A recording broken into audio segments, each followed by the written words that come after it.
వేయి స్తంభాల గుడిల దగ్గర ఉన్నటువంటి మరో నంది శిల్పం చూడు, అది ఎలాగా దీన్ని శిథిలం చేశారో.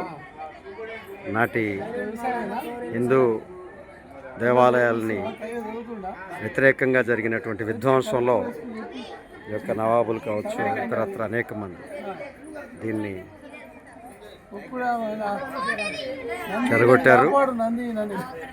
చూద్దాం, ఈ శిల్పకళకు వ్యతిరేకంగా జరిగిన ఆ రోజు విధ్వంసం లేదా దేవాలయాలపై జరిగిన దాడికి నిదర్శనమే ఈ యొక్క నంది వాహనాన్ని, నంది విగ్రహాన్ని చెల్లాచెదరు చేసి వీటిని విధ్వంసం చేసినటువంటి పరిస్థితుల్ని మనం చూస్తాం. చూడు, ఎంతటి శిల్పకళ వైభవాన్ని విధ్వంసం చేశారో. నాటి పరిస్థితుల్ని హిందూ ధర్మానికి, హిందూ దేవాలయాలకు వ్యతిరేకంగా జరిగిన విధ్వంసంగా మనం భావించాలి.